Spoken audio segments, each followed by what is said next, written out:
Hi అండి అందరికీ welcome to Ammu kitchen world. అందరూ ఎలా ఉన్నారండి? నేనైతే చాలా బాగున్నానండి. మీరందరూ కూడా బాగుండాలని ఆ భగవంతుని నేను మనస్ఫూర్తిగా కోరుకుంటున్నానండి.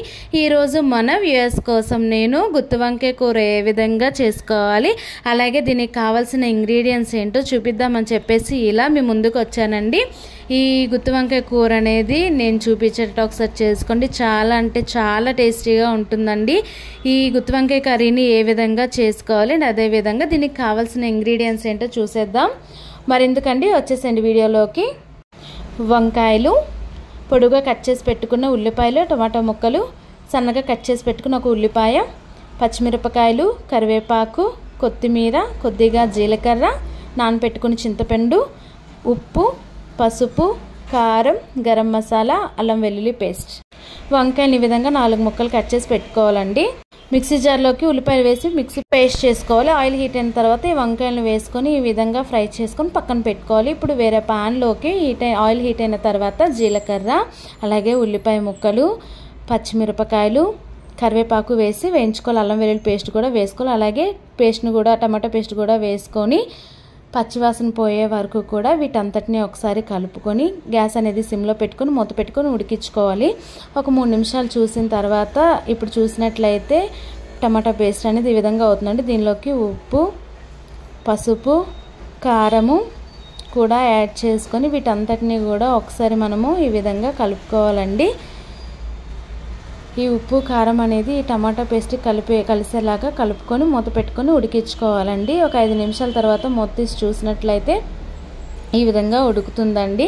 ఆయిల్ అనేది సపరేట్ అయింది అని అంటే ఇది పేస్ట్ అనేది రెడీ అయినట్టే. దీనిలోకి మనము ముందుగానే నానబెట్టుకున్న చింతపండు గుజ్జును కూడా మనము దీనిలోకి యాడ్ చేసుకోవాలండి. ఈ చింతపండు అనేది ఈ టమాటాకి మొత్తానికి కూడా పట్టేలాగా, ఈ పేస్ట్ అంతటికి కూడా పట్టేలాగా ఈ విధంగా ఒకసారి వీటంతటిని కూడా మనము కలుపుకోవాలండి. ఇప్పుడు దీనిలోకి మనము కొద్దిగా వాటర్ని కూడా యాడ్ చేసుకోవాలి. వాటర్ని కూడా యాడ్ చేసుకున్న తర్వాత వీటంతటిని కూడా ఒకసారి కలుపుకొని సిమ్లో పెట్టుకొని ఉడికించుకోవాలండి. ఇప్పుడు చూసినట్లయితే ఈ విధంగా మరుగుతుంది కదా, దీన్ని అంతటిని కూడా ఒకసారి కలుపుకొని గ్యాస్ అనేది సిమ్లో పెట్టుకొని ఉడికించుకోవాలి. ఇప్పుడు చూసినట్లయితే ఈ విధంగా అవుతుంది కదండి. దీనిలోకి మనము ముందుగానే ఫ్రై చేసి పెట్టుకున్న వంకాయలన్నింటినీ కూడా వేసి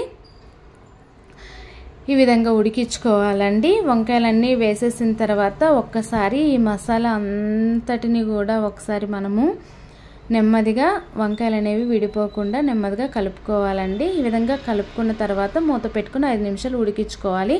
ఇప్పుడు మనము మూత తీసి చూసినట్లయితే ఈ విధంగా ఉడుకుతుంది కదా, దీనిలోకి మసాలాను కూడా యాడ్ చేసుకోవాలి.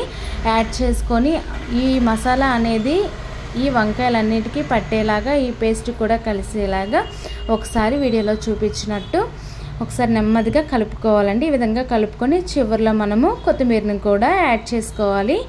అంతేనండి. ఇంకా ఫైనల్ లుక్ అనేది గుత్తి వంకాయ కూర అనేది ఈ విధంగా ఉంటుందండి. కర్రీ అనేది రెడీ అయిపోయిందండి.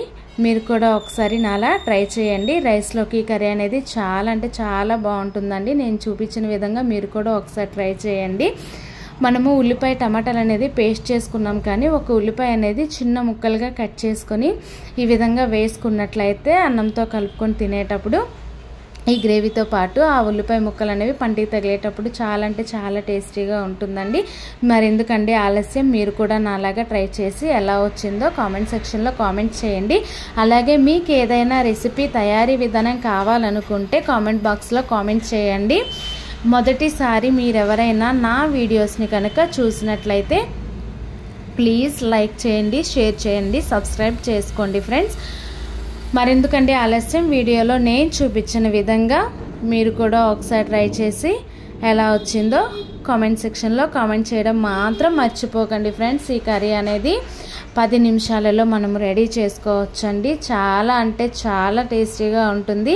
వీడియోలో నేను చూపించినట్టు మీరు ఒకసారి ట్రై చేసి ఎలా వచ్చిందో కామెంట్ చేయడం మాత్రం మర్చిపోకండి.